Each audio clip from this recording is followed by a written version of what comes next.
the most significant federal investment in our nation's infrastructure in decades, including approximately $100 billion in this committee's jurisdiction alone, between the Interior and Energy Departments. This, combined with the energy security investments provided in the Inflation Reduction Act, will be game-changing for us to become more energy secure through the increased domestic production of energy in the cleanest ways possible, leading the world in innovation and onshoring critical supply chains. This committee considered 74 amendments and agreed to 48 before reporting our portion of the bill with the bipartisan support. Now that the bipartisan infrastructure bill has been law for more than a year, we are here today to discuss how the Department of Energy is implementing the authorizations and $62 billion that we provide them over the next 5 years. This bill marked a transformational investment in our energy future and will allow America to be more secure and lead the way on energy innovation for many years to come. The benefits of both the BIF and the IRA are already being felt across the country, including in my home state of West Virginia, where we've been very happy to have new investment announcements in recent months. The BIF funds demonstration and pilot projects through an all-of-the-above energy approach by allowing us to continue using our fossil fuel resources in the cleanest way possible through new investments in hydrogen and carbon capture technologies. And we double down on hydrogen and CCUS in the IRA with new and enhanced tax credits. It also drives new energy manufacturing investments to coal country to support communities where coal mines or coal plants have closed, both in my home state and Senator Brasso's home state of Wyoming. And that'll provide good jobs and new tax bases. The $62 billion appropriated to DOE through the bipartisan infrastructure law was one of the largest investments in the department that they have ever seen. This works hand in hand with the Inflation Reduction Act to really boost American innovation, competitiveness, and security. So we've clearly given the Department of Energy a lot of work to do. Congress has spoken clearly over the last 2 years. Between the Energy Act, the Bipartisan Infrastructure Bill, and the Inflation Reduction Act, that the United States has an all-of-the-above energy policy that supports using all of our God-given resources in the cleanest way possible. That's how we shore up our energy security, achieve energy independence, while also addressing climate change. It is my intention to make sure that these laws are implemented swiftly, effectively, and in line with that clear congressional intent, which I can assure you this administration doesn't seem to want to do, but we're going to make sure they do it. For that reason, I'm very glad that Deputy Secretary Turk has agreed to appear before us today for this important discussion. I just want to mention one last thing unrelated to our hearing topic today. Gas, and I repeat, gas stoves have been in the news lately, and I've come out strongly against the Consumer Product Safety Commission pursuing any ban of gas stoves. In fact, I'm introducing legislation today with Senator Cruz that would ensure that they don't, and separately sending a letter to the Commission with Senator Langford seeking clarification about the Commission's sudden desire to conduct an RFI on gas stoves.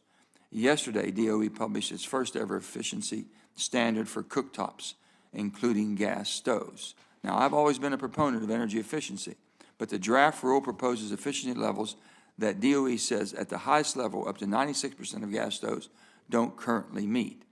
I don't like where I think they're going with this, and I tell you one thing, they're not taking my gas stove out, and my wife and I would both be upset.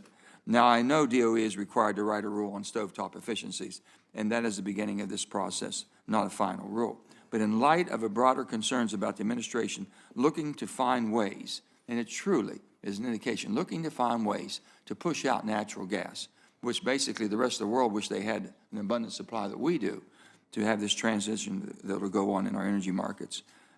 Doesn't make any sense at all. It really doesn't. But in light, and I've said before, if the federal government doesn't have any business telling American families how to cook their dinner, if there's technology down the road, and as we transition into the new technology, that's fine. But basically, retrofitting or removing stoves that people have had for years is not going to happen. I don't think it'll happen in any of our states. And I would be surprised for senators to be supporting that move. So, I want to thank David for being here today, and I appreciate you, and we look forward to talking to you. And now I'm going to go to my friend Senator Brasso to give his opening statement. Well, thanks so much, Mr. Chairman. Thanks for your leadership of this committee the last Congress and for the productive partnership that we have shared and will continue to share. I'm looking forward to working with you and all the members of the committee again this year. I'd like to welcome Senator Hawley from the great state of Missouri. We're excited to have him as a member of the committee, and I look forward to his continued advocacy for American energy. Sad to see Senator Marshall and Senator Langford leave the committee. We owe both of them thanks for the work they did in advancing American energy. Mr. Chairman, thanks for holding today's hearing, because in November of 2021, Congress passed the $415 billion spending bill, and the Congressional Budget Office said that the legislation is going to increase our nation's deficit by $256 billion over the next 10 years. Under this legislation, Congress approved over $62 billion to the Department of Energy. That amount is in addition to the Department's annual appropriation of roughly $40 billion. So on top of these sums, Democrats in Congress gave another $35 billion to the Department in their Inflation Act. That amount of money that the Department has received over the last 2 years is staggering. So the question is not whether the Department is going to waste taxpayer dollars, but how to reduce the amount that it will waste. And for that reason, I'm glad to have the Deputy Secretary here today. I've supported his nomination. He came out of this committee unanimously. We appreciate the work you're doing.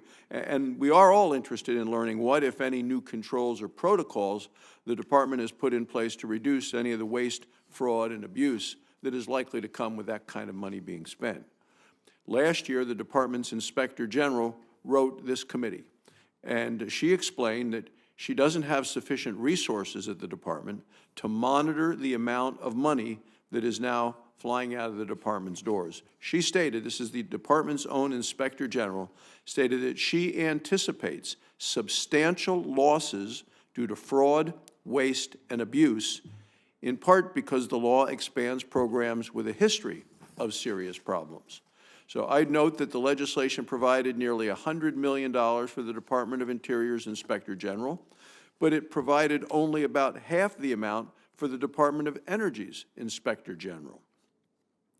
This seems reckless, given that the Infrastructure Act appropriated more than twice the amount to the Department of Energy that it appropriated to the Department of Interior. So I'd like to know whether Mr. Turk would support redirecting some of the existing appropriations to the Office of the Inspector General within the Department of Energy. I'm also interested to learn what, if any, new controls and protocols the Department has put in place to ensure the legislation doesn't fund our nation's adversaries like China. One program is already raising concerns. Last year, the Department of Energy provided a $200 million grant to a battery manufacturer called Microvast. This company's filings with the Securities and Exchange Commission reveal very troubling connections to the Communist Chinese government. One filing states, the People's Republic of China exerts substantial influence over the manner in which we must conduct our business activities and may intervene at any time and with no notice. The company goes on to state, we may not be able to protect our intellectual property rights in the PRC. The supporters of the legislation said it would help increase America's competitiveness. Now we know the Department has funneled hundreds of millions of dollars to a company that publicly admits it is at the beck and call of the Chinese government. December 2022, I wrote to Secretary Granholm asking her for information about the Department's review process for grants. The Secretary has not yet responded, and I know that perhaps he'll respond today. Finally, I'd like the Deputy Secretary to pledge that funds from the Infrastructure Act won't be used to ban or restrict the use of natural gas in new buildings. Senator Manchin already asked the question and raised the issue of natural gas and cook stoves. In 2021, I warned that this legislation would allow the Secretary to finance entities that seek to ban the use of natural gas in new buildings. I've offered an amendment to stop this. All 10 Democrats on this committee voted against that amendment in the past. That said, they said it wasn't an issue, so I thank the Commissioner, thanks to Commissioner Trumka, that mask has slipped. We now know that the Biden administration is seeking to restrict the use of natural gas in new buildings. We can't let that happen. So I look forward, Mr. Chairman, Mr. Deputy Secretary, to your testimony. Thanks, Mr. Chairman. Thanks, Senator Barrasso. And now we're going to turn to Deputy Secretary Turk for your statement, sir. Well, thank you very much, Chairman Manchin, Ranking Member Barrasso, Senator Cantwell, Senator Cassidy, Senator Cortez Masto, and I know we'll have several others come as well. Thanks for this opportunity to provide you all an update on the Department of Energy's implementation of the bipartisan infrastructure law. The bill, just as you said, Chairman, truly is an historic investment in renewing American infrastructure, not just for this year or next year, but for decades to come. We are together rebuilding American manufacturing and increasing American competitiveness. We're creating millions of lasting, good-paying jobs all across our country. And at the same time, we're reducing energy costs for our fellow Americans, improving our energy security, promoting energy justice, and tackling climate change head-on. The bill is also the culmination of years and years of this committee's excellent work, including the critical Bipartisan Energy Act of 2020. And I want to particularly call out the senators, your staffs, for all your phenomenal work for all the provisions that are in the bill. On behalf of our entire department, let me thank you sincerely for all your leadership and partnership. Through the bipartisan infrastructure law, we have investments, as the chairman mentioned, of more than $62 billion for the Department of Energy to administer. The bill launches 60 new programs, 60 new programs, and enhancing 12 other programs. Of the $62 billion, nearly 90% of this funding is directed towards these new programs, just to give you a sense of the opportunity and the scale of responsibility in our department. In the 14 months since President Biden signed the bill into law, DOE has been working with a real sense of urgency. We already have $37 billion of that $62 billion available so communities across our country can benefit as quickly as they possibly can. We're also wanting to do this right. We have completed a major realignment of the department to ensure maximum impact, but also oversight and integrity. And certainly happy, Senator Barrasso and others, to get into details of what we've put in place to make sure we're doing this right. We have hired now more than 400 new staff, with many of those contracting experts and others who can help on the oversight and the integrity of the process. We're also working hand in hand with our Inspector General, as you mentioned, Senator Barrasso. I've spoken many times with Terry Donaldson, and we're supportive of budget increases for her office. Let me just give you a few highlights of our work so far, and of course, happy to get into any of these in detail. The bill provides historic funding and support for hydrogen. I know an issue of interest for many members on this committee. We've developed a national clean hydrogen strategy and roadmap. We've made $7 billion available so far for regional clean hydrogen hubs. I know of interest to many of you at the dais. And we have issued announcements for another $750 million for electrolyzer manufacturing research and demonstrations to build out that critical capability in our country.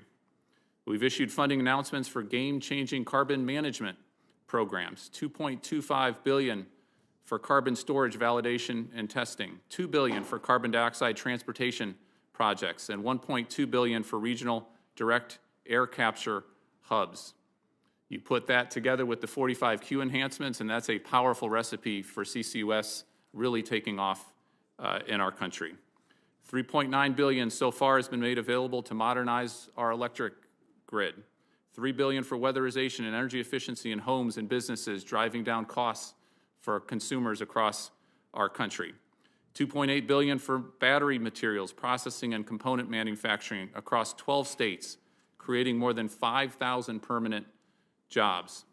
In fact, since the President took office, the U.S. has seen over $92 billion of public and private investment in new and expanded battery manufacturing operations. That is an awful lot of good jobs, manufacturing heft across our country.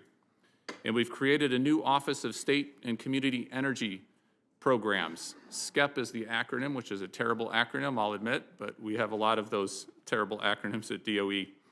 The SCEP office will ensure our infrastructure build-out is driven by and benefiting communities across our country.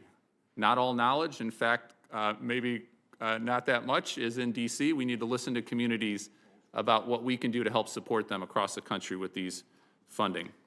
As a preview of coming attractions we'll be announcing very soon, something I'm particularly excited about. It's $1 billion that you all funded for implementing community-driven energy projects across rural and remote America. And I could go on and on.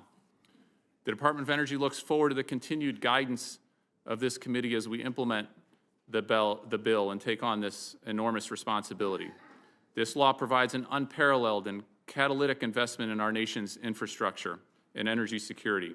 And the Department looks forward to working hand in hand with all of you to meet this moment. Chairman Manchin, Ranking Member Brasso, members of this committee, thank you again for entrusting the Department of Energy with this historic responsibility, and I use that word very purposefully, to implement the bipartisan infrastructure law. And I look forward to answering all your questions in this session and in the coming days and weeks.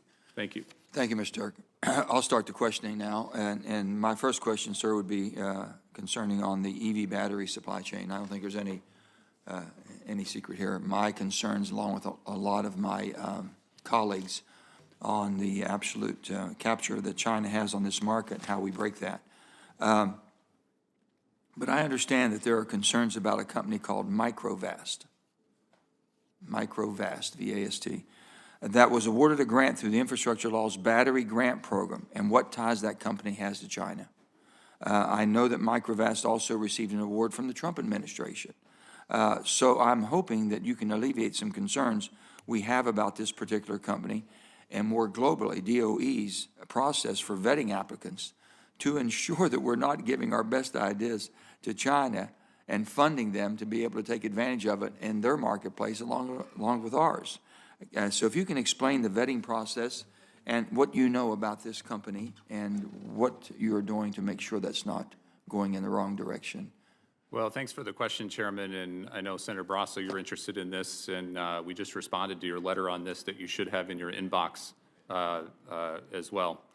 So first of all, I think we have to acknowledge, and Chairman, you've said this many times more eloquently than I could possibly, our country, and I put all of us in that category, has fallen asleep at the switch with some of these key critical technologies. Battery manufacturing, solar PV, the vast majority of that right now is produced in China.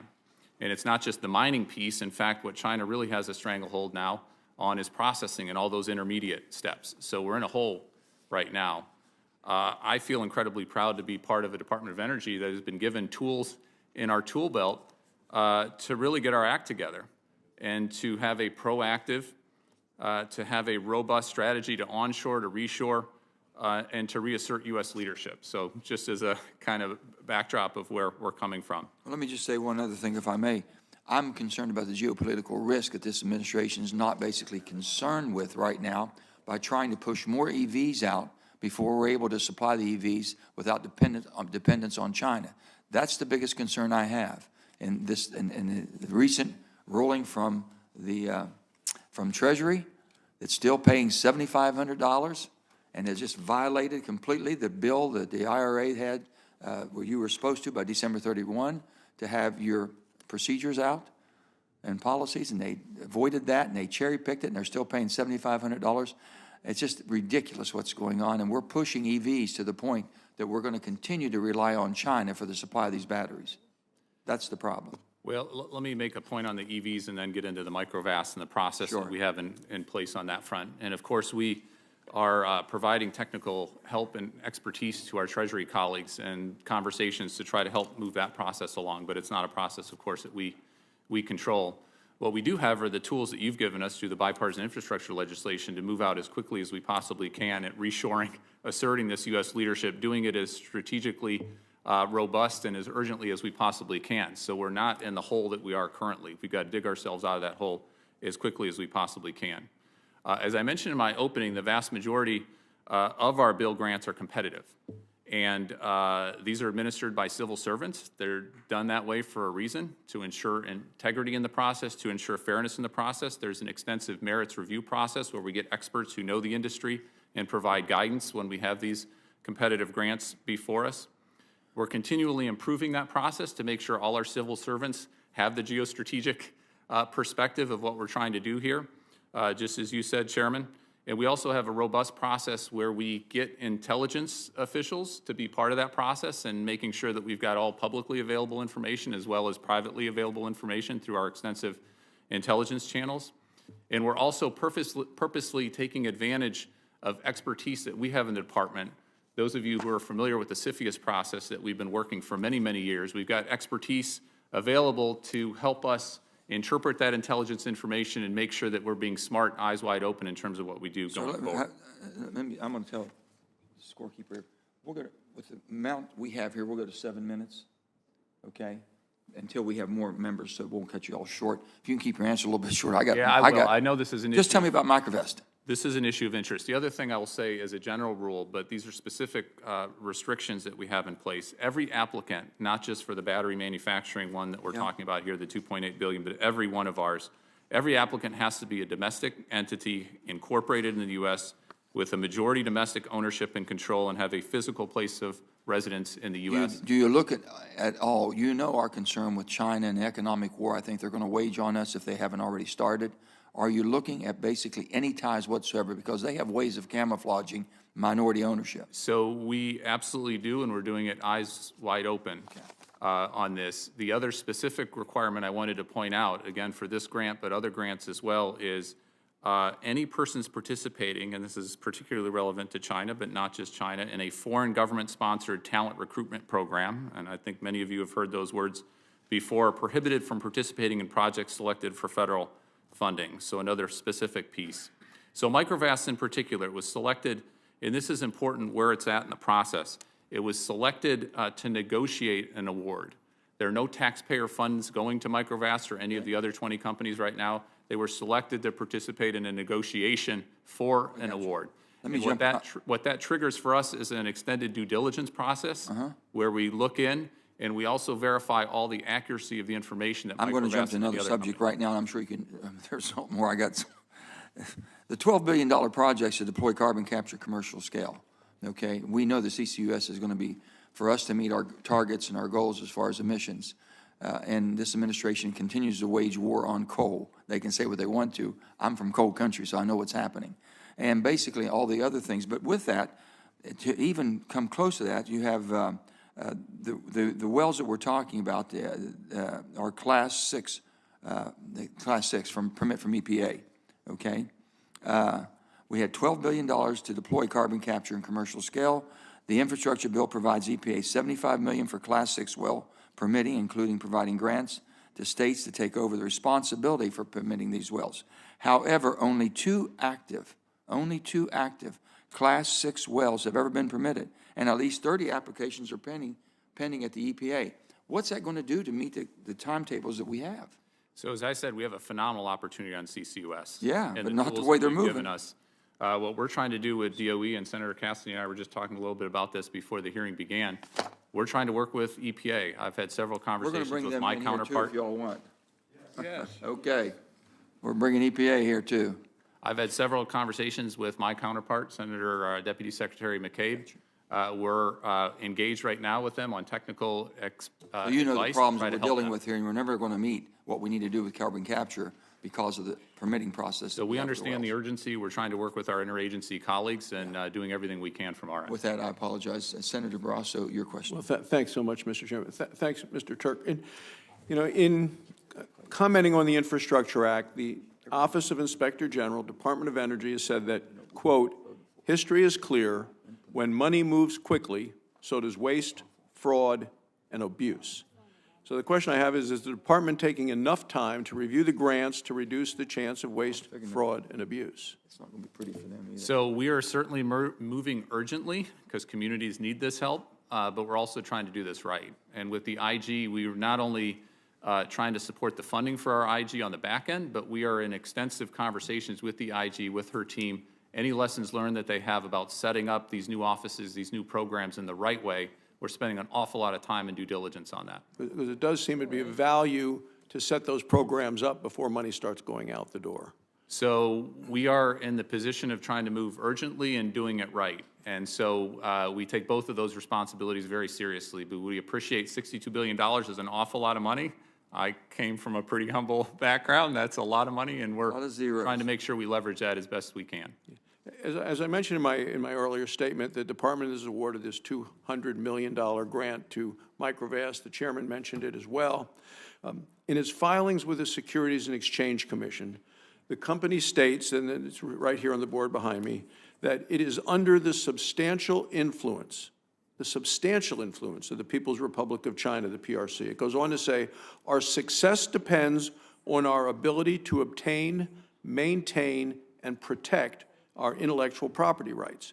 Very next sentence, we may not be able to protect our intellectual property rights in the PRC, the People's Republic of China. So this term PRC, this is the SEC filing. This is the SEC filing. There's a lot to it. The term PRC is mentioned 471 times in the company's filings. The term China is mentioned 110 times in the company's filings.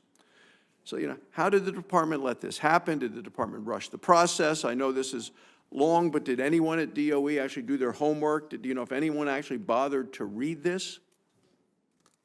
So again, we're in the stage right now, again, no taxpayer funding is going to any of these companies yet. We're doing a due diligence review. We're making sure that everything that was included in the application was truly represented. Any awardee, any potential awardee, that's the responsibility that they have on that end. As a broader perspective, one thing, we are in a hole right now. Unfortunately, in fact, the vast majority of battery manufacturing is in China right now. And a lot of that IP is in China right now. And so we have to have an eyes wide open strategy, spending taxpayer funding in the way that we all would want taxpayer funding to be spent, reasserting our leadership and trying to bring as much of that as quickly as we can, to Chairman Manchin's point, here in the U.S. And that's what we're trying to do. I mentioned the letter, and then you said it would be in my inbox. It has come in. It was dated yesterday, arrived today on taking some of these selections for something like this. And the letter says that we do a thorough post-selection risk-based due diligence review. After selection, it makes you wonder why we don't make those decisions before, as opposed to after the decision is made. Why wouldn't we assess the risk before making a grant decision on something like this? So our goal is to be thorough and diligent throughout the process, just to be incredibly clear. Certainly before we spend any taxpayer money, we go through a due diligence process with these companies that were selected to negotiate an award, and do it again, and make sure we're being diligent on that process. And again, making sure that our intelligence colleagues are part of the process, our other colleagues who have worked these issues for years and years. So we do this eyes wide open, looking for our strategic interests. And I would just suggest that eyes wide open would have been before making the selection, before making the decision, when you have this to this level and this kind of a history. I want to move on to something that the chairman also mentioned, which were gas stoves. Last month, in an interview with Bloomberg, Richard Trumka, commissioner for the Consumer Product Safety Commission, said that any options on the table, products that can't be made safe, can be banned. In response, the White House said the Consumer Product Safety Commission isn't banning gas stoves. Secretary Granholm called the story ridiculous and not true, she said. Well, I've obtained the memo from October 25th, 2022, from Commissioner Trumka. Notice for proposal, ban on gas stoves. Ban on gas stoves. Here it is. This is the administration. First sentence of this: the need for gas stove regulation has reached a boiling point. I would say what has reached a boiling point is anger against the Biden administration's insanity of proposing to ban gas stoves. It's astonishing. So who's lying? Mr. Trump lying? White House lying? Secretary lying? Because they're saying very different things. Well, let me be very clear, and the White House has been clear on this. The President does not support banning gas stoves. The Department of Energy does not support banning gas stoves. We do efficiency regulations for all sorts of appliances, household appliances. We have some pending right now, some for electric stoves and gas stoves. We treat those separately. And what I'm told, and we need to make sure that we're not talking past each other, Chairman, the nugget that you referenced, What I'm told, these rules that would come into effect in 2027, every major manufacturer already has models, gas stove models, that meet or exceed the level that we're proposing for 2027. So again, if we're talking past each other, let's figure that out and make sure that we know what we're dealing with here. And my last question, the Infrastructure Act included $6 billion for a credit program to prevent existing nuclear reactors from closing prematurely. Since the enactment of the bill, existing reactors become eligible for a production tax credit. Tax credit is more than sufficient to address the economic needs of the existing reactors. These same reactors are now facing a new challenge, a different challenge, and that's eliminating their dependency on Russian uranium. I believe a portion of this $6 billion should be used to ensure the availability of U.S. nuclear fuel rather than continuing to be dependent on Russia. America's nuclear utilities agree. Do you support redirecting a portion of this funding to ensure that we can supply our existing and advanced reactors with U.S.-produced nuclear fuel? So we support both taking care of our existing reactors, and we support a very robust, aggressive uranium strategy for low-enriched uranium and HALEU. And thank you, Senator, for your leadership on this issue for many, many years. Thank you. Mr. Chairman, I just ask finally unanimous consent to put this SEC filing in the record. Objection? Okay. Senator Cantwell, thank you, Senator Ross. Thank you, Mr. Chairman. Deputy Secretary Turk, thank you for your statement this morning and for the agency's leadership in implementing these important pieces of legislation. I think you captured it correctly. We are making a record level of investment in the United States to unleash an unprecedented level of private sector investment so we can win the innovation and opportunity war, I guess, of the future, and to also make our grid more secure. And while, you know, we hear a lot of different things here this morning, the bottom line is, I know you were intimately involved in the aftermath of the Colonial Pipeline, so I know that you've been on the front lines of this fight. And so this is about strengthening both our resiliency and building a system that makes the United States economy more secure. So I appreciate your leadership on that. One thing I wanted to ask about, we were able to author and include the $2.5 billion transmission facility program as part of the bipartisan infrastructure bill. So that helps support the establishment of microgrids and updating transmission lines. And we also, the forthcoming anchor tenant contract aspect of this to try to make sure that we were enabling the kinds of development that we think is so essential for a more secure, smarter grid. And that's everything on fire and helping us with more intelligent responses to fire. It's helping with, as I said, on moving energy around more effectively. So the deadlines for those proposals was just yesterday, February 1st. Can you share any initial assessment?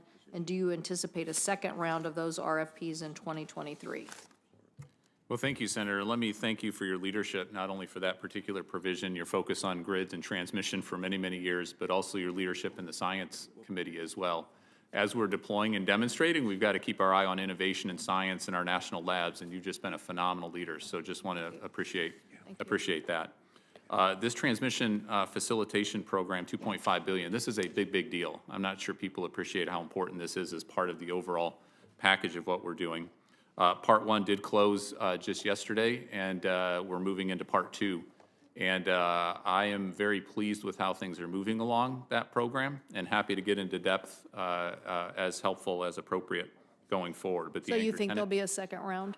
So there will be a second phase of this. A lot of what we're doing here to try to make sure we're spending this money as wisely as we possibly can is having a part one and a part two, similar to what we're doing on the hydrogen hubs, where we have a concept paper and then ask for much more fleshed out information. We're trying to move deliberately along those lines. Okay. So you just don't know if that's 2023 or not, is what you're saying? We'll move as quickly as we can, but again, doing it right. Well, I appreciate that. Or I'm just, trying to get a picture Yep. of how we're doing on that. So, but you like the projects, and that's important. And, I mean, you're seeing quality investments is, I guess, my question. We're seeing quality investments, and the need here is just immense. One data nugget for this and the importance of transmission, and I know you understand this, Senator, and I think a lot of your colleagues do as well. All of the climate benefits that we get out of the bill and the Inflation Reduction Act, if we can't improve the rate of transmission build-out in our country, we lose 80% of those climate benefits. So just to underscore how important transmission is in this program in particular. Exactly. Thank you for making that point. That's exactly why we did it, because the transformation needs to include the grid. And if you don't make the grid smarter, more capable, you're not going to be able to implement any of it. Absolutely. So you can't spend the money on electric vehicles and then not have a grid that's capable of the intelligence required. Okay, let me turn to hydrogen. You know, one of the provisions there in the bill was how can we accelerate the use of hydrogen, both as a energy storage medium and to power transportation, and particularly certain more areas that are difficult to decarbonize. And one of the provisions was to produce and deploy benefits from green hydrogen. So on the production side, our region is obviously blessed with abundant carbon-free hydropower, and we serve, we already have several what I would call hydrogen fuel production facilities, and more are in the development, and wanted to hear what you are thinking as it relates to, I mean, this is so important for us in the Northwest because we're already a big transportation area. So we, you know, we want a robust freight network. We want our maritime ports, you know, these applications. We continue to be a big driver. The agricultural sector alone on driving down fertilizer costs, like key issue. So what, the infrastructure bill included $8 billion to establish regional clean hubs, and one, at least, that is produced from renewable energy. So what are you guys thinking? What should applicants be thinking about as it relates to this particular program? I mean, can you describe how the department is thinking about this issue? Yeah, happy to do it. And just as you said, the opportunity space here for us on hydrogen, whether it's in the Northwest or Louisiana or many parts of our country, is just huge. And this can be part of not only our solution here in the U.S. to decarbonize hard-to-decarbonize sectors, but there's also a global race going on right now to develop hydrogen technologies and to be the manufacturing hub of the world for these technologies as well. So as I mentioned in my opening, we have a phenomenal opportunity in front of us. The $8 billion in hydrogen hubs, $7 billion of which we have in a first tranche. We had proposals from all across the country, and what we decided to do there is have a shorter concept paper, and now we're in the stage of encouraging 33 of those applications, and we discouraged an additional 46 of those applications to try to give them an early signal before too much work is done that this is meeting the criteria to get the most out of this money as part of the overall hydrogen solution. We now are going over those more detailed applications.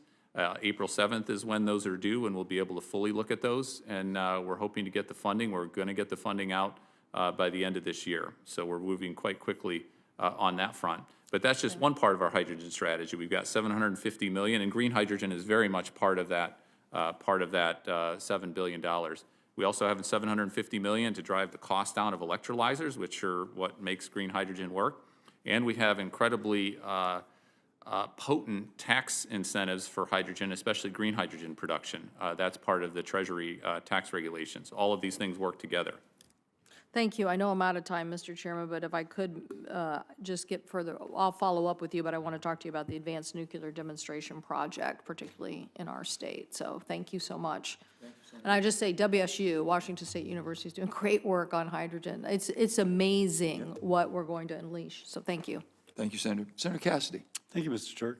Mr. Turk, when one of your coworkers here, Mr. Crane, when one of your coworkers, Mr. Crane, was here, he and I spoke about the DOE's proposed definition of clean hydrogen that would change the legislative definition from 2 kilograms of CO2 equivalent per kilogram of hydrogen produced at the point of production to a life cycle requirement of 4 kilograms of CO2 equivalent per kilogram of hydrogen. Now, we're told that an all-natural gas grid would be counted in the life cycle analysis, but that an all-renewable grid would not be required to take into account the mining, refining, and manufacturing that went into developing that renewable grid life cycle analysis. We're also told that small producers of natural gas who had received no compensation in the hub would nonetheless be considered contributors to the life cycle analysis. This really seems like a thumb on the scale, again, against natural gas, this kind of war on fossil fuel the administration seems to pursue. Now, just let me ask, where are we with this, and have we modified those definitions that go against that which was legislated? Well, thank you, Senator, for your leadership on hydrogen and CCUS and a variety of other key technologies for your state and for our country. You're referring to the production standard, which is trying to take a beyond-the-fence line life cycle analysis, making sure that we take into account all the emissions associated with it. That is not a regulatory standard, and that is not a barrier to any applicant, whether it's the hydrogen hubs or otherwise. And so we are trying to be true to the legislative intent and trying to make sure that with all of our funding, we're taking into account the full range of emissions and being smart about that. Now, but let me ask, back and forth when you say full range, you're not including the life cycle of the renewable grid. If you're talking about solar, you're talking about the mining of lithium, the transportation of it, typically from Asia, et cetera, et cetera. It's pretty dirty, actually.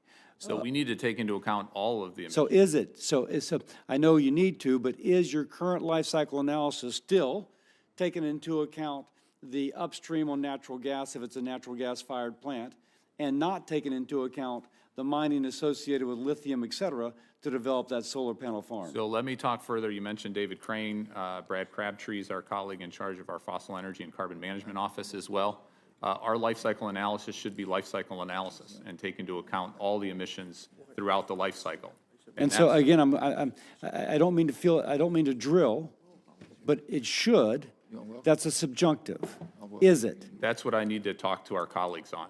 And is it still taken into account the small producer of natural gas who has no relationship whatsoever to the hub, and yet we were told previously that whatever the profile would be of that would go into an industry average as to the production of natural gas? Well, we appreciate your continued guidance and feedback on the hubs. We are trying to do this in the right way to solicit information to make sure that what we're looking at, the criteria that we're looking at, we certainly are being very solicitous, rightfully so, of not just looking out for the big players, but also But that's smaller beside my players. point, because I don't want, you mentioned earlier talking past each other.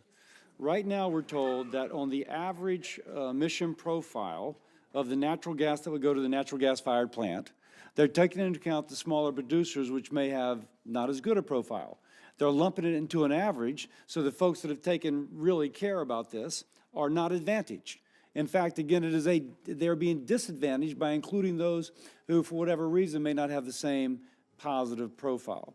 So again, I'm asking specifically, does the current rule still include those small producers in an industry average when taking into account the life cycle profile? So let me take that back with my colleagues, and happy to have further conversations with you, Senator. I don't know the current state on that particular nuance, so Sounds I'll have great. to take that back. And I appreciate you coming back with that. Now, let me then move on, kind of echoing what some of my colleagues have spoken about. The issue of how do we, you've mentioned you have these different proposals for hydrogen hubs. And in blue hydrogen, we need to sequester that carbon.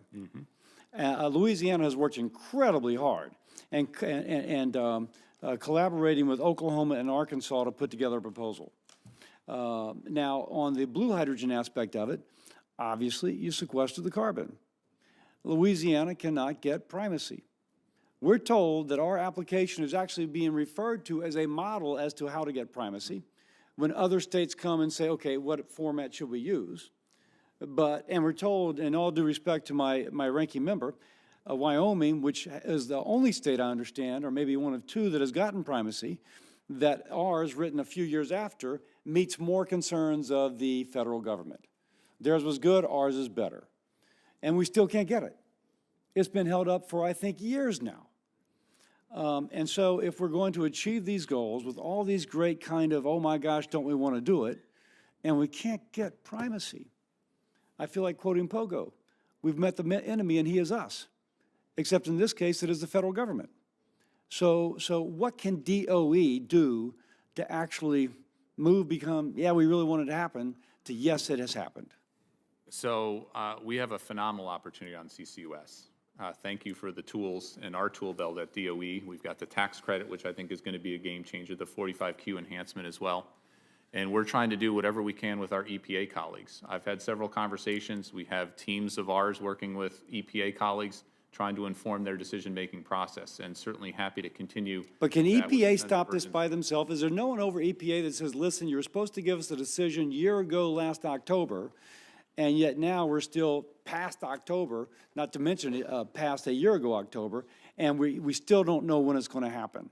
So I'm happy to talk about this with our White House colleagues as well, and try to make some progress and understand the urgency of what you're saying. And we need to make sure, whether it's permitting more generally or Class 6 wells, we need to make sure all parts of the equation are in place so that we can move forward aggressively and ambitiously. Certainly take your point on that. I'll finish by saying this. Part of the goal of the bipartisan infrastructure bill was to leverage private dollars. It was a lot of money, but it's going to unleash a lot more. One thing that lot more needs is certainty. And the only thing they're getting right now is uncertainty. So if the administration actually wants to trigger this, if the president really wants to be known for being an environmental president, then we've got to unleash that capital, and it will not as long as they continue just to kind of mess with people. Point incredibly well taken. I think this is why the tax incentives and the Inflation Reduction Act are so important. Those are 10-year tax incentives. There's a lot more window of certainty. There's a lot more planning horizon out there. But certainly take your point. We've got to have all parts of the equation moving forward so that we have certainty across the front for private sector developers. Thank you, sir. Thank you, Senator. Now we have Senator Cortez Masto. Thank you. Deputy Secretary, it's great to see you again. Thank you for joining us. You know this, that there's exciting times right now in Nevada with the emerging technology.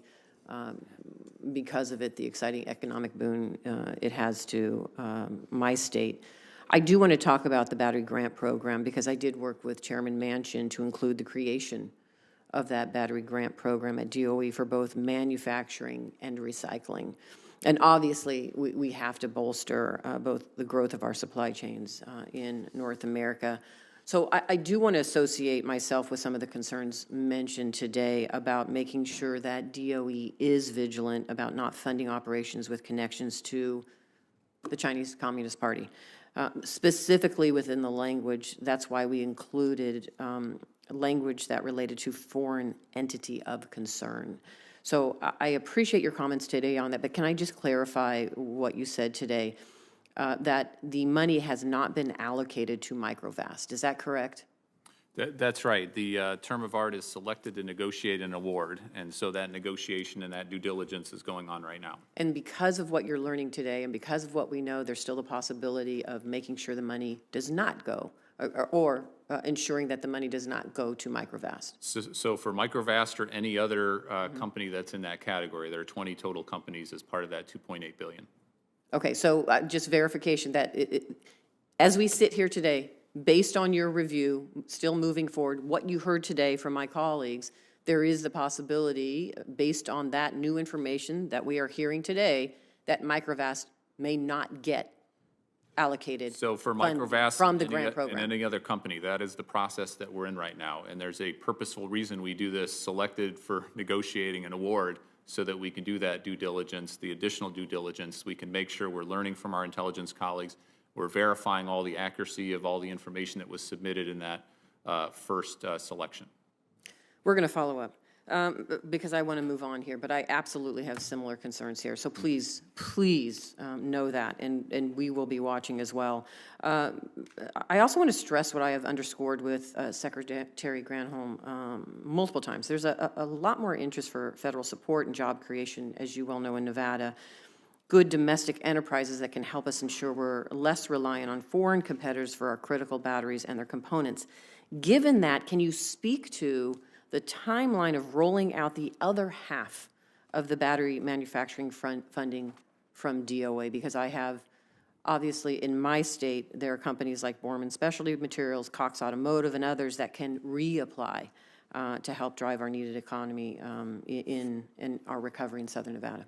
Well, I should have said at the outset, thanks for your leadership on this work. And Nevada is incredibly well positioned. Many of your states are incredibly well positioned to take full advantage and get the jobs out of this. We've got the first tranche that we're in the process we just talked about. I was just talking with my colleagues this morning. We're trying to get that second tranche out as quickly as we possibly can. And at the same time, learn from what we got in the first tranche. So the first tranche just had lithium battery companies. We'd like to make sure that we're broadly building out a diversified battery supply chain. And so we'll make sure that there's additional language and focus to make sure that we're having our eyes wide open and the aperture wide open. We also want to make sure there's battery supply companies across the board, across the manufacturing. We don't want to have a certain point in the supply chain still be beholden. So we're going to try to make sure that that's right. But we're moving quickly on that. Our team is working to learn lessons from the first tranche and trying to do that as quickly as we can. Thank you. And you know our secretary, she wants to move quickly on these things. Quickly, but at the same time, Do it right. making sure we get it right. Exactly. Good. Thank you. Critical minerals, it's increasingly essential for our country to have that reliable supply of domestic critical minerals. Nevada is a key partner in supplying the critical minerals, and that's why I fought to secure authorization of the $400 million for DOE in the bipartisan infrastructure law to prioritize grants that focus on strengthening, like you've talked about, every stage in our domestic critical mineral supply chain. What can we expect from the forthcoming DOE fiscal year 24 budget to support this and other critical mineral programs? So critical minerals are absolutely key. It's a key part, and I know you know that, Senator. I know others on the committee know that as well.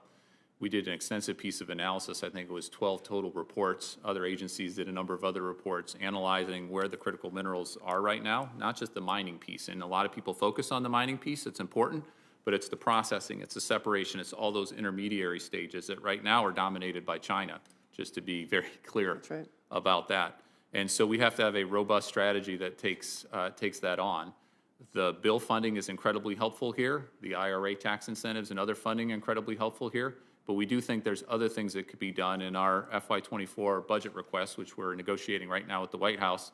We'll have significant additional funding and programs to make sure we're moving very aggressively in that.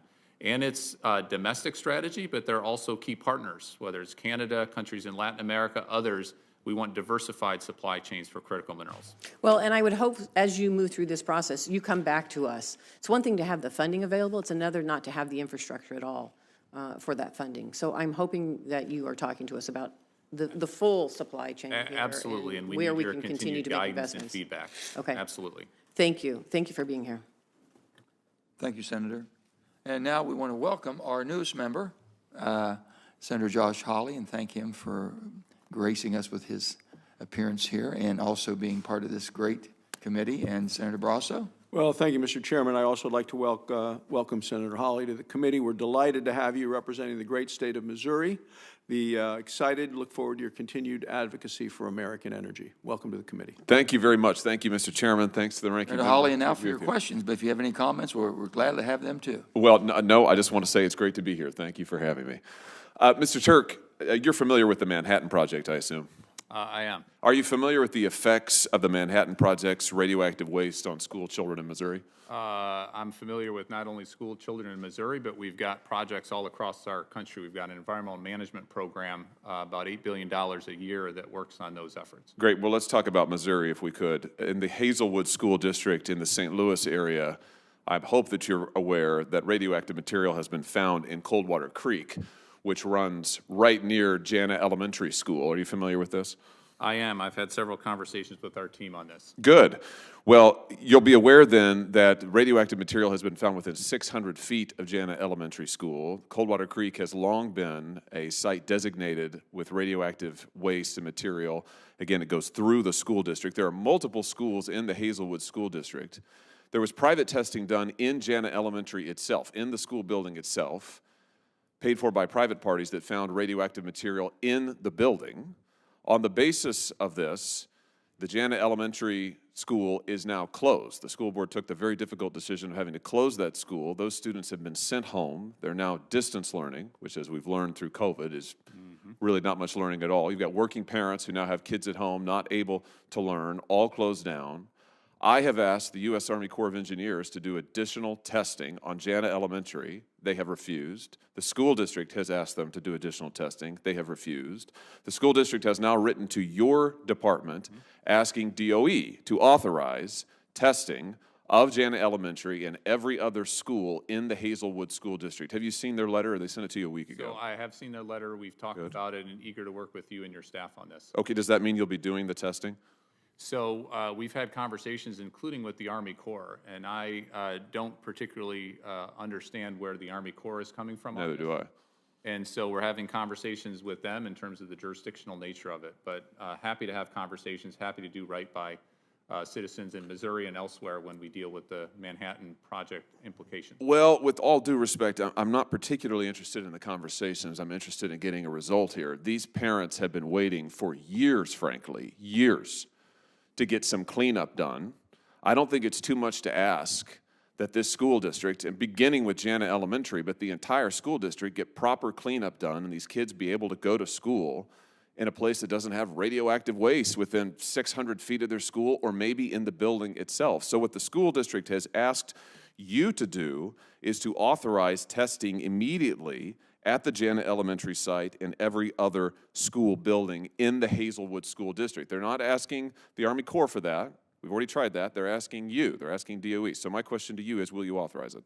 So happy to work with you on that, Senator. I need to talk to the team and understand the particulars of what's involved there.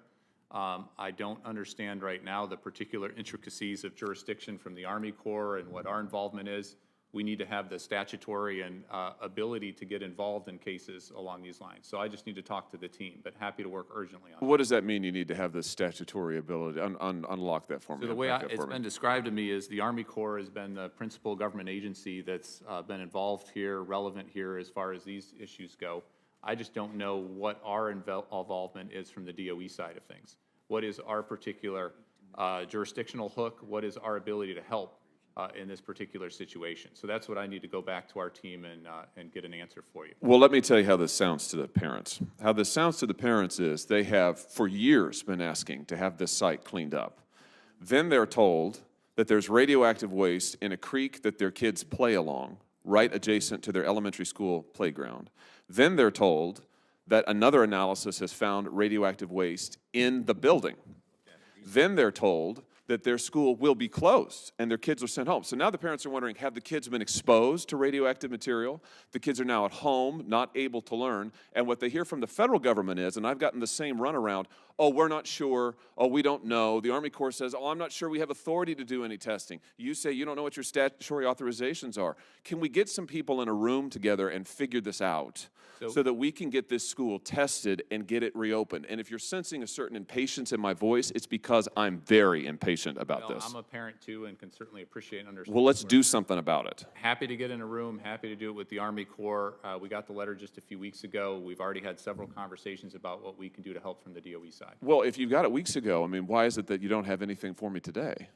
I need to go back to our team and see where they're at. Okay, The last will you? conversation I had was about a week and a half ago on Oh, that. for heaven's sake.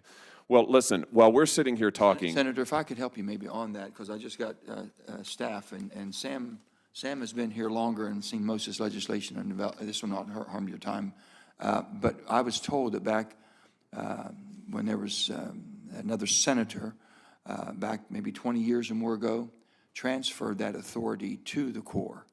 We'd have to. That's what I was alluding to. He's trying to find out. We have to do that here, and we'll do, I agree with you, it should be done. It should be in their hands. He doesn't have the authority right now. I'm understanding that it's still within the Corps' jurisdiction. That's why it's so confusing. That should never have happened. Yeah, that may be true, Senator, and I appreciate that. It's not so clear to me, actually. It looks like to me there's maybe overlapping authority, but what I'm trying to do here is light a fire. No, I think, And I just on behalf of the parents, Sure. who I just want them to, they've gotten the runaround for literally years.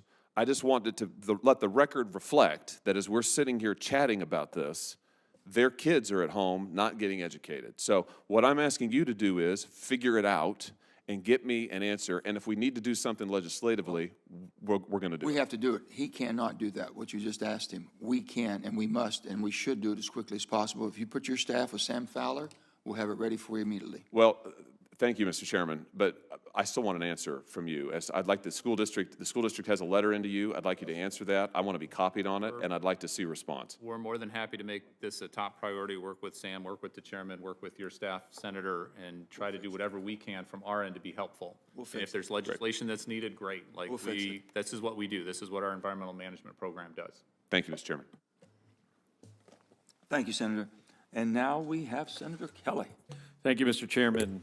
Mr. Turk, thank you for being here again. I want to talk a little bit about the bipartisan infrastructure law. It contains a provision that I authored which directs the department to promote the installation of demand response technology in federal buildings. And as you know, demand response technology includes smart thermostats and appliances that can save consumers money and also stabilize the electrical grid during those times when we have peak energy demand and demand is too high. DOE promotes demand response in federal and commercial buildings already, but the infrastructure law, this law explicitly added demand response to the mission and authorizes grants to states to implement this. And we've seen this work in Arizona. I mean, in 2020, in the summer, there was a regional heat wave that spanned 12 western states, and it forced the state of California to implement some rolling blackouts or brownouts. Arizona, though, was able to keep its lights on and the air conditioning's running because our utility providers deployed networked smart thermostats in tens of thousands of homes and buildings. And these smart devices, they were remotely adjusted by utilities to conserve power. So they turned down or they turned off essentially the air conditioning in tens of thousands of homes, just temporarily. If this happened in your house, you wanted to turn it back on, you could just walk over to the thermostat, turn it back on immediately. But that saved Arizona from a significant problem that summer. An exchange, I mean, this is a good deal. In exchange for voluntary participation, customers got a rebate or a discount. And some Arizona utilities were able to sell excess electricity to California and post the revenues as savings to customers' monthly bills. And this was done, remember this is done during a heat wave. So, Mr. Turk, could you provide an update on the implementation of the demand response provisions in the bipartisan infrastructure law? And, you know, to the extent you can today here, but also could you provide us with a more detailed written report of where we are? Yes, thank you, Senator, and thanks for your focus on demand response. This is a big, big deal, and done right can be, just as you said, a winner for everybody involved. Saving money, making sure that we're using the assets that we have, especially in peak load and challenging weather situations. So we have focused on this for many years. The additional tools that you and other colleagues have provided in the bill are going to be incredibly helpful on this, including working through FEMP, but otherwise as well. We've got something called the Smart Facility Accelerator that's trying to get this out there even more broadly. Our Building Technology Office is a real leader in this area, working with states, local communities, utilities across the country. So this is a big deal, and we'll leverage those build resources as much as we can. But we're building demand response into a lot of our other tools in the tool belt, looking at ways we can use our loan program to help aggregators and others make sure we get the most out of these tools. But this is going to be, it's a big deal now, it's going to be a big deal even more in the future, and thank you for your leadership and Arizona's leadership on this. Yeah, if you could get us, you know, something in writing about where we are, you know, how many buildings to date, if there's been any that it's been implemented in, and you know, what are the future plans? Happy to do that, Senator. Thank you. Another subject. You know, as you know, the West has been experiencing its driest period in 1,200 years, and we're in a drought that's been gone on for now over 2 decades. And according to DOE estimates, the the drought has reduced hydropower generation at our federal dams on the Colorado River by 30% already. And DOE's Western Area Power Administration, WAPA, and the Bureau of Reclamation deliver that hydropower to certain public entities like irrigation and rural electrical districts, tribes, and local governments. In exchange, these public entities pay rates and maintenance fees, for the dam and the transmission infrastructure that goes with it. Unfortunately, their power contracts require that these public entities to pay the operation and maintenance fees even when the dams can't generate electricity. And for a lot of us in the West, it doesn't make a lot of sense. Additionally, these customers, at the same time, have to buy more expensive electricity on the open market when the dams can't generate the electricity that they were intended to produce. So, Mr. Turk, could you direct the department and WAPA to provide my office with an estimate of the amount of funding needed to cover the operations and maintenance obligations of the public entities that receive hydroelectric power from federal dams on the Colorado River? Yeah, absolutely, Senator. And the drought is a big, big deal, including on the energy infrastructure, hydropower in particular. So we're spending a lot of time, including working with the Department of Interior and others on this. The estimate I have right on hand, and we'll get you the full details, is about $125 million. But we'll follow up with a lot more detail on that. And happy to work with you and WAPA and others on that. Okay, thank you. I appreciate it. Yep. And I yield back. Thank you, Senator. Senator Hirono. Thank you, Mr. Chairman. Mr. Turk, thank you very much for visiting Hawaii last month to take part in the Hawaii Clean Energy Forum hosted by the University of Hawaii. I'm glad that you were able to meet people directly and see for yourself part of what Hawaii is doing to achieve its goals of 100% renewable power by 2045 and build an economy with net zero carbon pollution emissions by the same date. And Hawaii is creating a blueprint that others can follow. I'm going to give you a broad, a question. What did you learn in your trip to Hawaii, aside from that it is a beautiful place, about Hawaii's leadership on clean energy? Well, it was a pleasure to come and visit your beautiful state. I was there for about 36 hours and then got back on a red-eye plane coming back to D.C. I have to say I came away incredibly impressed. Your new governor, Governor Green, who I had a chance to spend several hours with, and his new team coming in was incredibly impressive. Everyone who is involved in energy, especially in the clean energy, and Hawaii has been a leader for many, many years, including having some of the most ambitious goals, earliest of any state out there. It seemed like there was a wind at the back and everybody was working well together. So the conversation we had and we're following up is all these tools now in our tool belt, expanded tool belt, how can we bring those to help? Whether it's on PV, whether it's on grid, whether it's on wind, onshore and potential for offshore, geothermal potential in Hawaii.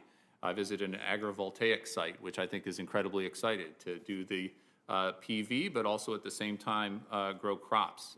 Incredibly potential use in Hawaii, but elsewhere as well. So I came away incredibly impressed, and especially in the governor's new term, it feels like this is a real window to double down, working with you, working with your staff, and again, trying to leverage all these tools that you all have given us through the bipartisan infrastructure legislation, the IRA as well.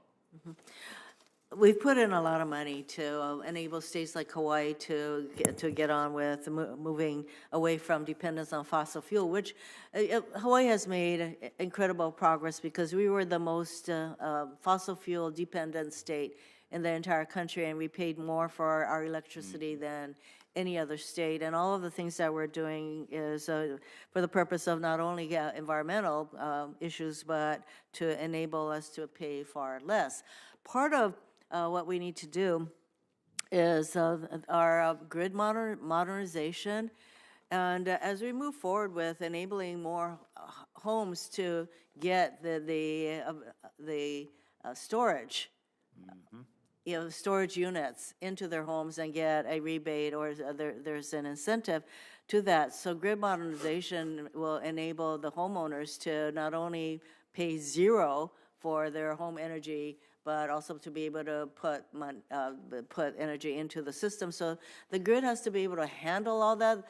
It's pretty complicated. So as part of the kind of tools and resources that we have made available to the various bills that we enacted, going to help Hawaii be able to modernize its grid so that all of this can be happening in as rapidly a fashion as possible, so we can meet our 2045 goals? So the short answer is yes, but we've got to work deliberately and with an urgency and sense of purpose and look at the tools on the tool belt. We've got this new office, the State and Community Energy Program office. The head of that office was actually with me in Hawaii to make sure that we had that follow-up so that we can work hand in hand following the lead of what Hawaii wants to do, but use these tools to support that. One effort that I referenced to the governor, which I think is a pretty impressive tool, is something our National Renewable Energy Lab, NREL, has developed. They worked with Los Angeles on LA 100. The secretary is actually now down in Puerto Rico for a Puerto Rico 100. The idea is to use the technical expertise that we have in the U.S. government, working hand in hand not only with elected officials, but local groups and utilities, others, and develop a plan going forward. How do we actually build out that grid? The grid is so important, just as you mentioned, along those lines. So we'd be eager to have further conversation to see if that kind of broader analysis, that kind of stakeholder engagement, obviously it will be Hawaii-driven and Hawaii-led, but we're eager from the Department of Energy to support that in any way we can. So speaking of things like technical assistance, et cetera, could you provide an update on what DOE is doing to implement the 21st Century Advisory Workforce Board? Because, you know, with presumably all of this effort to get us to a renewable situation is going to create different kinds of jobs. So this was an amendment that I offered to the IIJA, with Senator Cantwell to establish a board of experts to promote or provide recommendations to the Secretary of Energy on supporting current and future energy sector workforce needs. So can you update me on what's happening with the creation of this workforce? Well, first, thanks for your leadership with Senator Cantwell on this incredibly important provision. The charter for this is coming out in 2 weeks, and then we'll have nominations in May. So we're trying to move very quickly on this. Good. Thank you very much. Thank you, Mr. Chairman. Thank you. Senator King. Thank you, Mr. Chairman. Mr. Turk, thank you very much for being with us today. I think the three essential priorities to getting us to a clean energy future are storage, number one, number two, storage, and number three, storage. You are astride a whole series of provisions of the infrastructure bill involving research and development for storage technologies. I guess the first thing is to get from you, I hope, a sense of urgency about this. So there's an absolute sense of urgency on this, and not just for the near-term storage, the battery technology, but long-duration energy storage as well. It was one of our very first, I think it was our second Energy Earth Shop, that we put out a very aggressive goal to drive down those costs of long-duration energy storage, because we'll need to have that in our toolkit as well. Well, long duration, and one of the concerns I have is there was a bipartisan letter that went out just in the last week. I saw it. On, we can't just put all of our eggs in the lithium-ion basket. And I hope that there's a diversity of research on other technologies. We had testimony here, fascinating testimony about iron oxygen, which I think is happening in West Virginia, and other, you know, molten salt and old-fashioned pump storage. So I'm very much hopeful that the department will have a wide aperture in terms of the technologies that you're looking at. So absolutely, there's a wide variety of really impressive technologies, a lot of them that have been developed in our labs or in partnership with private companies out there. As you referenced in the letter, and thank you very much for the letter, the first $2.8 billion that went out on battery manufacturing did just have lithium. It was open to other types of technology, but those were the ones that our team, and these are civil servants making these judgments, felt were most mature and for this first tranche. What we've said is let's go back with the second tranche, which we're trying to get out as quickly as we can, and make sure that aperture is open wide. But that's just one tool in the tool belt. We have ARPA-E, we have any number of other funding streams that are working on a wide variety of other energy storage technologies. And because it's so important, we need to have a diversified array of potentials. And one of the potentials that you didn't mention that I think is important is recycling. In two ways, recycling batteries themselves, but also using afterlife automobile batteries in accumulation to provide longer-term grid storage. Completely agree, and one of the best parts of this job are going out to our labs and visiting with entrepreneurs who are working on some of these technologies. And some of the technologies have the greater potential for recycling, and we certainly want to take advantage of all these. We're building out our battery manufacturing here in the U.S., $92 billion of public and private investment. Amazing investment in the last It's just amazing. That's going to be an awful lot of batteries out there, and we need to make sure we have a plan in place to recycle to make the most out of that resource. Well, that leads me to my next question, which is the establishment of standards. There's a provision in the law, I think it's section 40111, that talks about establishing standards and safety measures, because you say an awful lot of batteries, we've got to be sure they're safe and effective. And I hope that's also a focus of your work. Absolutely, a real priority. Thanks for flagging that one in particular. Well, I think that's very important. Now, this leads us to permitting reform, Mr. Chairman.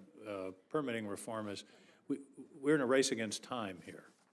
And we can't, we've had testimony before this committee that it takes over 10 years to permit a pump storage project, which is a 100-year-old technology. It's very well established and well known.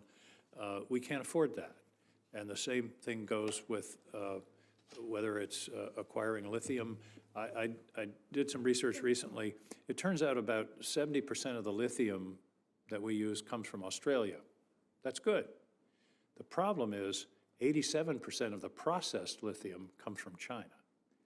And we've got to develop that kind of technology as well, and that's going to involve being able to do it on a timely and predictable basis, because again, if we want to achieve, the goal here is clean energy. Mm-hmm. But we can't allow the permitting process itself, not standards, but the process itself, to become a barrier to having us achieve that clean energy future. It would be ironic if environmental objections to copper, for example, which we need to expand the grid, ended up compromising or crippling our ability to expand the grid in order to accommodate a cleaner energy future. Do you follow me? Completely agree, and we have to do a better job. And we have to do a better job across the board on permitting. And it's not just the mining piece, it's the processing piece, it's the separation and diversifying those supply chains, working with Australia and other partners, but a lot of those jobs can be here in the U.S. as well. One area in particular that we're very focused on is transmission permitting. Well, that's my next question. And one of the issues about transmission is there's this odd incentive structure in the utility business where you get your rate of return based on how much you spend to build the project. What we've got to talk about in transmission is improvements to the existing grid that may be way less expensive than building all new towers and wires, but would give us increased capacity. And perhaps this should be a discussion with FERC, but I think we really need to talk about how to develop the technology to increase the grid's capacity without starting all over. I think it makes perfect sense, and one of our new offices we created with the bill funding is the Grid Deployment Office. Phenomenal leadership in that office, phenomenal team working on exactly those kinds of things. And I think we do need to talk to FERC and the NARUC about the disincentive to cost-effectively upgrade the grid as opposed to building a whole new transmission. And we don't have the time to just let things organically happen. We've got to accelerate, and we need to connect those dots. And the permitting is a lot easier if you're putting gizmos on existing towers rather than cutting a new path through the people's backyards. Absolutely. Final, just quick point. How are you doing on staffing? This is what you're stepping into now is a huge undertaking in terms of grants and monitoring, frankly, and all the accounting and all of that, the contract work. I heard recently you were about 1,000 people down. You've been some hiring back. Where does that stand? Yeah, so I've been very pleased both with the applicant pool, even though it's a tight labor market. When we established our Clean Energy Corps, which was a way to build up our staffing to staff all these new provisions, we ended up getting tens of thousands of applications, incredible talent, not just folks. People that are interested in the mission. I think they're interested in the mission. They're interested in doing what we can in the U.S. to save our planet, and at the same time, an awful lot of jobs and communities benefiting from it. So we're at now an additional 400, just over 400 new staff that have come on for the bill and the IRA provisions as well. We've got about another 100 in the pipeline that will be coming on shortly, and we'll need to staff up further from there. But we're trying to do it in a very disciplined way and in a very deliberate way, but still urgently as well. And some phenomenal talent. I have to say it's one of my favorite things to meet with some of the new staff coming on. The mission drive, the excitement to be part of the Department of Energy at this golden era is really inspiring. Great. Thank you. Thank you, Mr. Turk. Thank you. Senator Hickenlooper. Great. Thank you for your testimony and your time and your service. Thank you, Mr. Chair. The IIJA, the IJA, as we call it, revived an important federal authority to identify areas that need transmission, and it provided a federal path for siting and permitting when states fail to do so. In December, the Federal Energy Regulatory Commission, FERC, started their process for implementation of the backstop siting authority. Can you update us on that timeline for DOE's identifying and designated corridors of interest? Yeah, so we're working very quickly on that. We've got this grid deployment office focused on it, and I'm told the report, the need study, will be out very soon. So I don't know, Jeremiah, if you have a further update on that, but hopefully that is days and weeks. Days. Oh, wow. It's a good answer. And that leads to the corridors, right? That's the process. Yeah, no, I got that. Good answer. Thank you. The bipartisan infrastructure bill's regional hydrogen hubs program is I think, generational opportunity for commercializing clean hydrogen across sectors. We've got to acknowledge that not all end users are created equal. What we're showing here is what Michael Liebrecht, founder of Bloomberg New Energy Finance, calls his hydrogen ladder.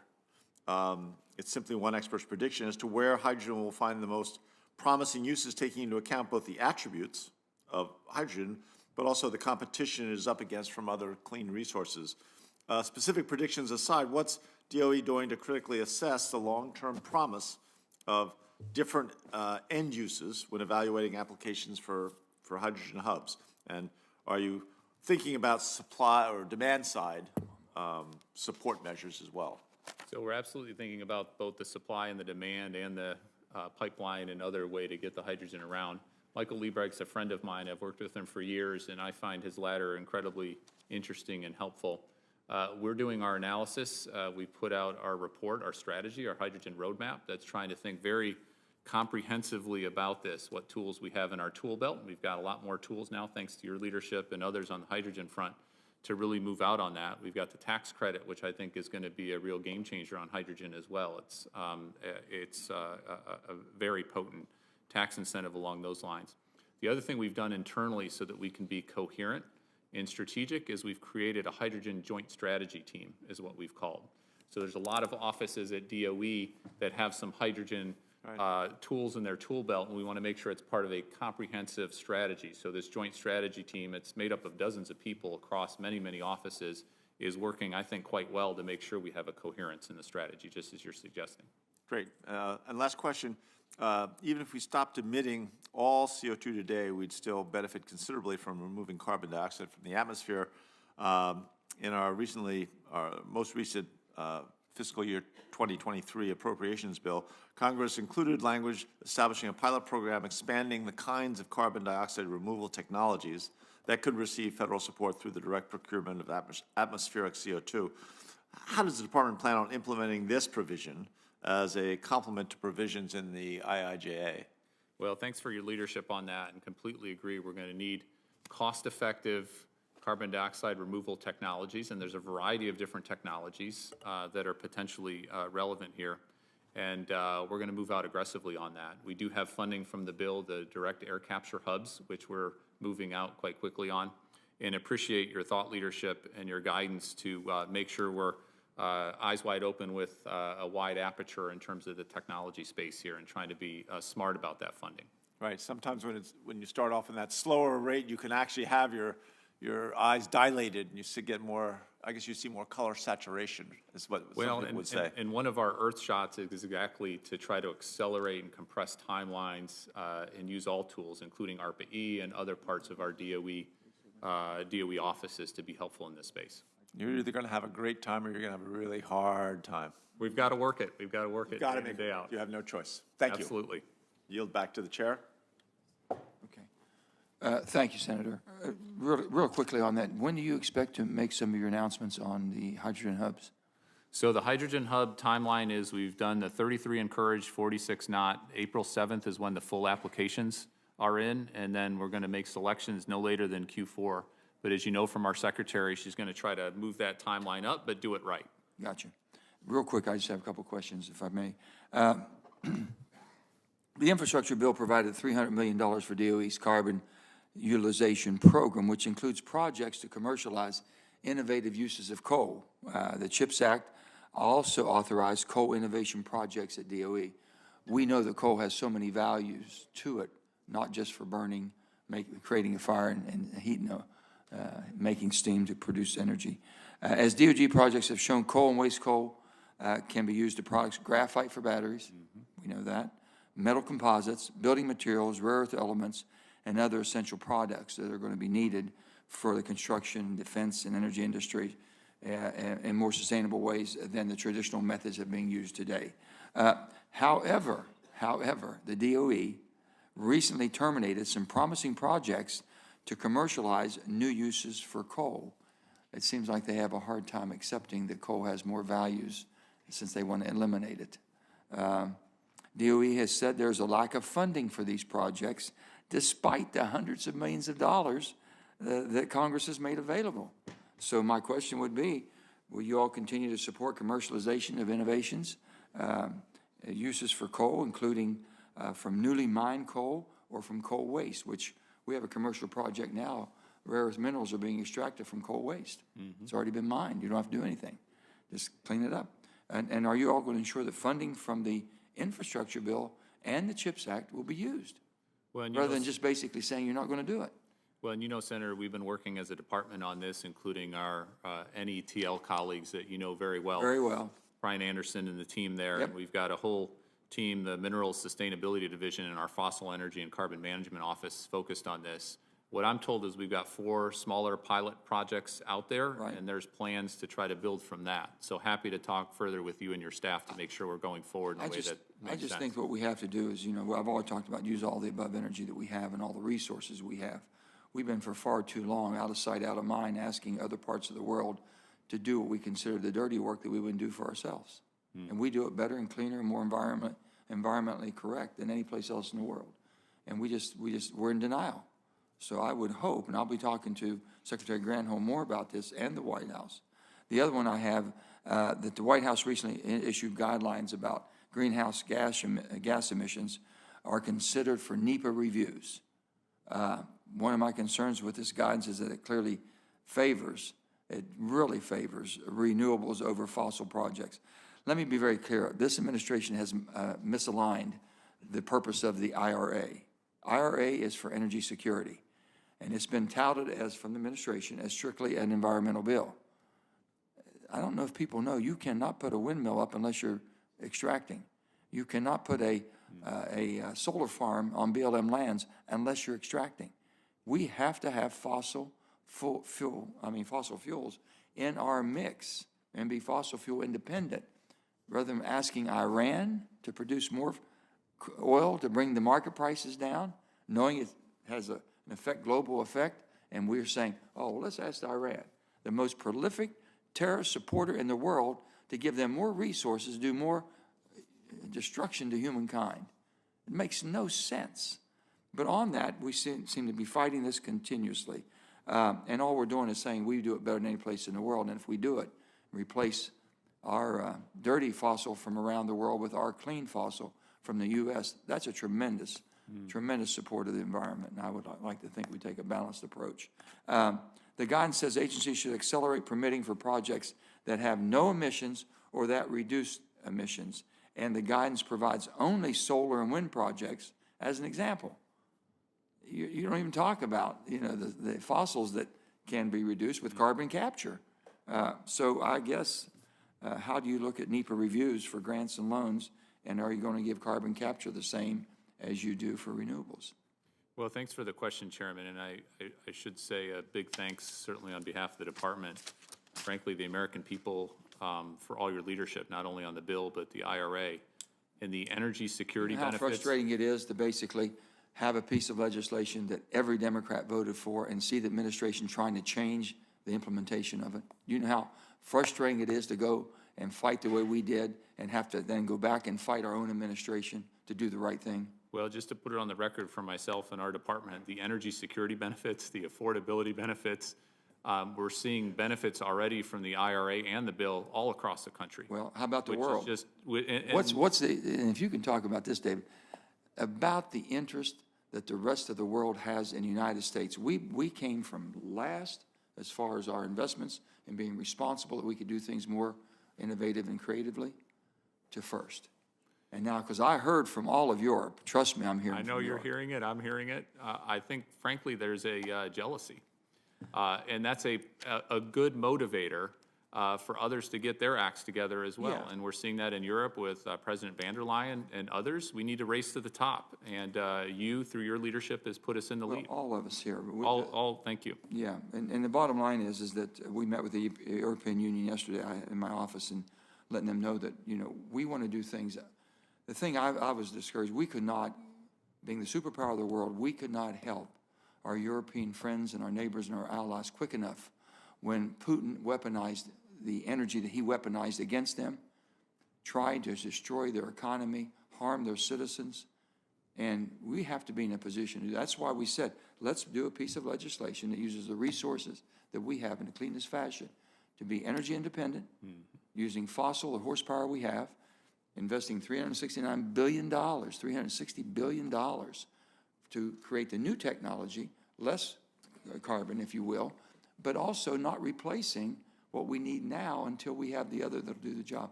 That's all we try to do, and I don't know why we're in denial.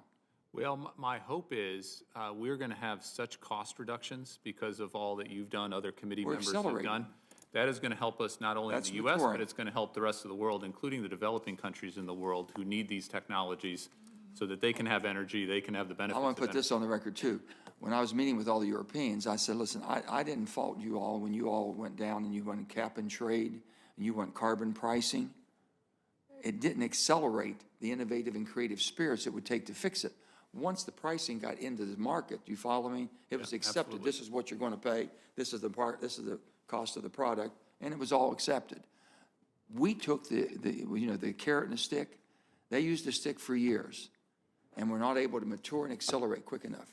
We didn't pick energies that basically were conceptual. We picked energies that we knew were already, proven. We just never matured them. Now we're going to mature hydrogen, small modular reactors, battery storage, all the things that need to be done to do the direction we want and go in the direction. And I told the Europeans, we're sharing that with you all.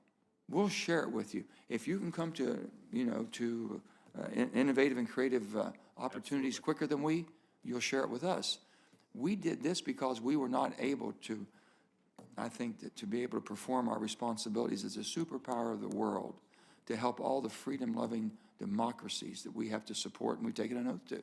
That was the reason what we've done. Please quit fighting us, tell them. Work with us. This is a race to the top, and this is how we get it done. And I think the dynamic and your leadership, our leadership in the U.S., is playing an incredibly helpful role. And I know history will record this very favorably. People may not appreciate that. On Ukraine, I have to say, just to tell the committee, we have a second tranche going over on military transport right now of electrical equipment going to Ukraine. We have a third tranche coming about a month from now, but that is just a direct part of what we're trying to do to help our incredibly brave Ukrainian friends and colleagues. Senator King, I think you had a follow-up. Thank you. First, I just love the image of you giving them hell in Davos. It was a front and center, it was a frontal attack, I'll tell you one thing, but I had to convince them that we're still all allies and we're on the same side here, we're trying to help each other, and we think we can do it quicker. I have this picture in my mind, and I would love to You would have kind of enjoyed fly it. on the wall. You would have enjoyed it. I'm sure I would. Chancellor Schultz and myself and Macron and the whole group, it was something. I dare say they'd never seen nothing like you. I won't comment on that one. Okay. Mr. Turk, we've been talking about large projects, energy storage, batteries, all those kinds of things. I hope that there's attention being paid also to smaller sort of individual things. I have an app on my phone that controls my furnace at home. And I can turn the temperature down to 65 or 66 during the day when I'm not there, and an hour before I go home, I turn it up to 72 or 70, and I got a message from the company that makes the thermostat. It saved me 29% on my energy bill last year. And all over America, we're heating space where nobody is. We're cooking water that nobody needs at that particular moment. And I think there's a huge opportunity for using personal technology. The other factor is providing people with information about their energy use, a simple dashboard that people can look at to see what they're using in their home heating, in their electricity. There's something called the Prius effect, which is they find that people that drive automobiles that tell them how much energy they're using tend to use less energy. Forget about the technology of the automobile. If you ever hear about me running into a tree, it will probably be because I'm looking at that chart trying to get an extra 1/10 of a mile out of the mileage. So what I'm suggesting is that think small as well as big, and think about these technologies. There's enormous potential in this device for energy control and using energy much more efficiently. The cheapest and cleanest kilowatt hour is the one that's never used. And I believe there's still room for conservation and creative use of energy as opposed to the profligate heat the house all day even though nobody's there. Thoughts? So I couldn't agree more with you, Senator. Just another nugget on there, and I think the potential here is huge. And frankly, some of our IT companies are not doing what they should be doing. This is a great way to leverage their business resource and be a helpful corporate partner as well. Google and Google Maps has a new feature. I guess it's now been out for maybe a year or so. It has a little leaf when you plot what course you want to go in. That leaf is powered by NRAL and our analysis. So our national labs are putting information in there that allows Google Maps to say this route is more energy efficient. You may consider doing this, and it's only 1 minute longer than the route that you might have been going otherwise. So I think that's an incredibly powerful example of exactly what you're talking about. People will often usually make the right decision if they have the data. If they have the data and if you make it easy for them. This is where, to Senator Hickenlooper's question, smart demand response and automating it, and people can override it, right? If their Nest thermostat's doing something that they want, override it. But you save an awful lot of money if you're smart about it, and we need to have the incentives in place for the aggregators, for the IT companies, and to leverage that. But I couldn't agree more on that. Well, I hope you might have a small bureau, a small office of cool stuff. We'll call it the cool stuff office. Yeah, of people that are thinking about, the non-huge, big, multi-million or billion-dollar projects, but thinking about these kinds of apps and technologies that can be used to conserve and save energy, which, as I say, cheap and clean is the one that's not used. I was talking with Cass Sunstein, who may be someone that some folks know. He was helping the Department of Homeland Security. He called it the default effect. If you're able to use technologies and get people using less energy as a default, they can still override it, but you save an awful lot of energy if you do it in a smart, kind of thoughtful way. So I love your idea. I'll take it back, and we'll see what we can do to be even more helpful in this space. Thank you. Thank you, Mr. Chairman. Senator Hickenlooper, do you have any follow-ups? No, just I think this is a great conversation to have. As always, well put together, and really appreciate you taking the time and the staff to really be well prepared and come in and answer these questions quickly and pretty much give encouraging, ambitious answers, which is what we need to do. Well, let me just say, David, thank you. As you can tell, the interest everyone has here and all that, but truly, the position we're in right now is enviable for the whole world. We never thought we would get here. It was a very trying and hard time to get here. But we have a balanced approach, and that's all we're saying, is that the United States of America should not depend on any other nation to supply us the energy that we need to defend ourselves and help our allies. That's it.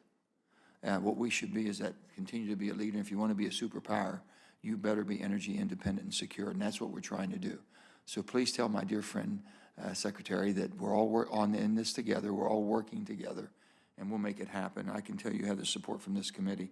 So with that being said, members will have until close of business tomorrow to submit any additional questions that you may have for the record. Committee stands adjourned.